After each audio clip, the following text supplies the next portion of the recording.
सो आज है 7 जुलाई और मैं ऑल इंडिया काउंसलिंग की चॉइस लॉक करने जा रहा हूँ। यार काउंसलिंग का इतना दिक्कत रहता है ना, एक तो मल्टीपल ऑप्शंस, फिर उसमें सीट मैट्रिक्स आता है कैटेगरी के हिसाब से, फिर उसके बाद डिफरेंट कॉलेजेस में कौन सा ब्रांच बढ़िया है कौन सा नहीं अच्छा है पता ही नहीं चलता है।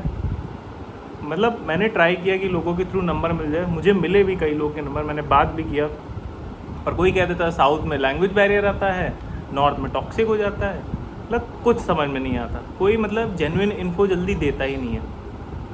पीजीज थोड़े बहुत हेल्प कर देते हैं, बट अगर ऐसे किसी से बात करो किसी रैंडम बंदे से तो बस सब कह देंगे अच्छा है, और पता ही नहीं चलता है कुछ क्या करना है। सो अब फाइनली अब चॉइस लॉक कर देता हूँ। अब जो भी मिलेगा 10 जुलाई तक पता चलेगा ऑल इंडिया क्या मिलता है।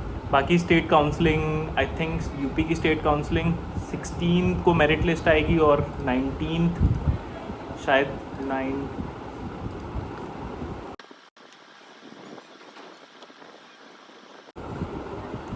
हाँ, यूपी की स्टेट मेरिट 10 जुलाई से स्टार्ट होगी, 15 को मेरिट लिस्ट आएगी और फिर 19 जुलाई तक रिज़ल्ट आएगा।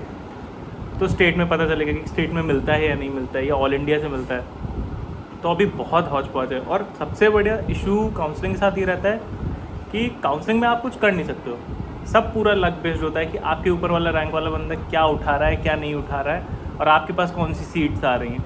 मतलब प्रिपरेशन के टाइम तो तुम एक आर एक्स्ट्रा पढ़ सकते हो, 2 आर एक्स्ट्रा पढ़ सकते हो, तुम अपना बेस्ट दे सकते हो, पर काउंसलिंग में सब भगवान भरोसे। तो अब देखते हैं क्या मिलता है।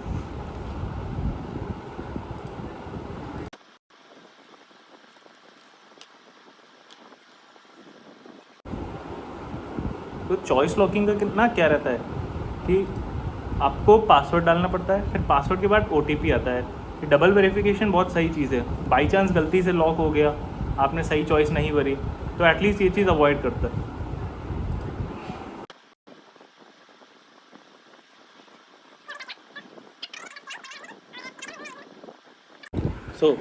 अच्छा, मैं दिखाता हूँ कि डैशबोर्ड कैसे दिखता है MCC की साइट का। तो ये है dashboard, available choices, field choices, Anfield और चॉइस लॉक से स्टेटस। तो मैंने चॉइस लॉक कर दी है। और अब हाँ, तो अब एक चीज़ है, जैसे कि मैंने की हर ब्रांच की नहीं की, मैंने केवल अपने सेलेक्टेड ब्रांचेस की है, सबकी नहीं की है। अब थोड़ी रैंक ऊपर है इसलिए मैंने नहीं की, अगर नीचे होती 500 600 700 होती तो मैं सब कुछ करता, क्योंकि ऑल इंडिया से फिर मिलने का चांस बहुत ही कम हो जाता है। सो इसलिए मैंने केवल अपने पसंद की चॉइसेस भरी हैं, सब नहीं। सो ऑल इंडिया काउंसलिंग का रिज़ल्ट आ गया है और मुझे अमृतसर अलॉट हुआ है, अमृतसर GDC प्रोस्थो।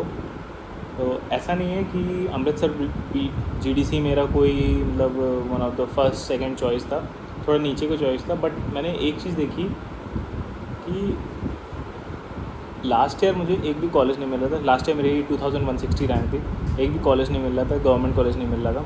इस साल मुझे मिल रहा है अच्छा कॉलेज विद गुड स्टाइपेंड, और वहाँ एक्सपोजर भी अच्छा होगा। गवर्नमेंट कॉलेजेस में मोस्टली एक्सपोजर अच्छा ही होता है, और तब भी मतलब कि अभी मेरा मन है कि और अच्छा मिल जाता, और अच्छा मिल जाता। तो अब देखता हूँ कि GDC अमृतसर जाता हूँ या नहीं। ये सब डिपेंड करता है कि स्टेट काउंसलिंग में, अगर स्टेट काउंसलिंग में मुझे बेटर कॉलेज मिल गया तो शायद मैं GDC अमृतसर ना जाऊँ। अगर नहीं मिला तो ऑल इंडिया में ही मैं अपग्रेडेशन के लिए डाल दूँगा, फिर GDC अमृतसर जाके एडमिशन लूँगा, अपग्रेड के लिए डालूँगा। तो आज 10 जुलाई है, तो आज से स्टेट काउंसलिंग की भी रजिस्ट्रेशन स्टार्ट है, तो उसका भी रजिस्ट्रेशन करना है, तो उसका रजिस्ट्रेशन अब हम करेंगे।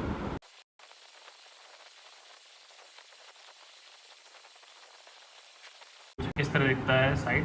पहला स्टेप होता है कि मतलब अपना रोल नंबर और ईमेल आईडी डालना, तो उससे ये पेज खुल जाता है। और अब इसमें देखो domicile, gender, category, address, BDS pass from, BDS pass state, internship completed, certificate, और ये सब भरना होता है। तो अभी ये भरेंगे।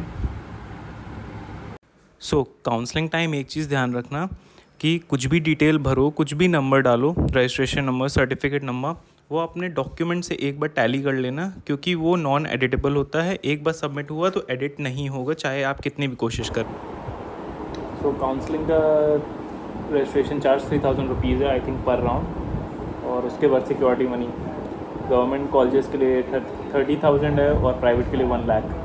जैसे कि दिखाया था मैंने कि रजिस्ट्रेशन फी और सिक्योरिटी मनी डिपॉजिट करना। जैसे कि अब यहाँ पे अगर ओनली फॉर गवर्नमेंट इंस्टीट्यूशन है तो 30,000 दिखा रहा है, और अगर गवर्नमेंट एंड प्राइवेट बोथ करेंगे तो 1 लाख दिखा रहा है।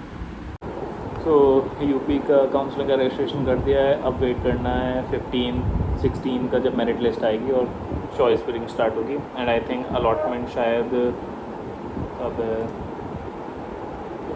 अलॉटमेंट 19 को है, तो 19 को पता चलेगा कि स्टेट में क्या मिलता है, तो देखते हैं। बट एक चीज़ बता दूँ, काउंसलिंग बहुत एग्जॉस्टिंग होती है। आपको बहुत सारे फैक्टर्स वेइ इन करने होते हैं, क्या ब्रांच लेना है, क्या कॉलेज चुनना है, बहुत एग्जॉस्टिंग होती है। सो मेरिट लिस्ट आ चुकी है स्टेट की, यूपी की, और सीट मैट्रिक्स पे आ चुका है। सीट मैट्रिक्स मैंने चेक किया है।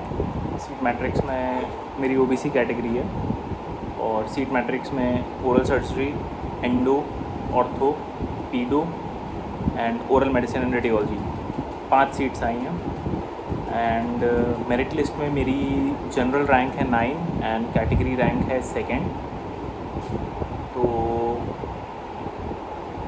अब आज है 16, तो आज से चॉइस फिलिंग शुरू हो जाएगी। 19 या 20 को रिज़ल्ट आना है, तो अब देखना पड़ेगा कि मुझे क्या मिल सकता है। इन्हीं में से कुछ मिलेगा, क्योंकि जो मेरे ऊपर बंदा है वो क्या लेगा उससे डिसाइड होगा कि मुझे क्या मिलेगा, मेरे लिए क्या बचती है। So let's see.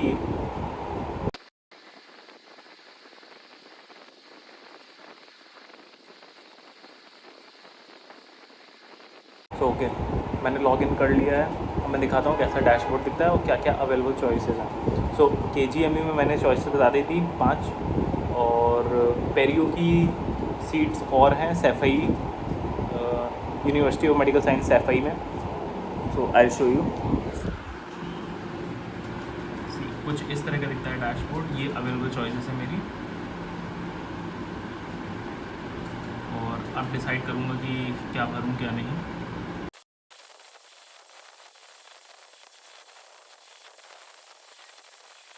So I filled the choices, और अब 19 जुलाई को रिज़ल्ट आएगा, तो देखते हैं क्या मिलता है। काउंसलिंग के लिए पूरा डॉक्यूमेंट्स का बंडल बना है बिल्कुल।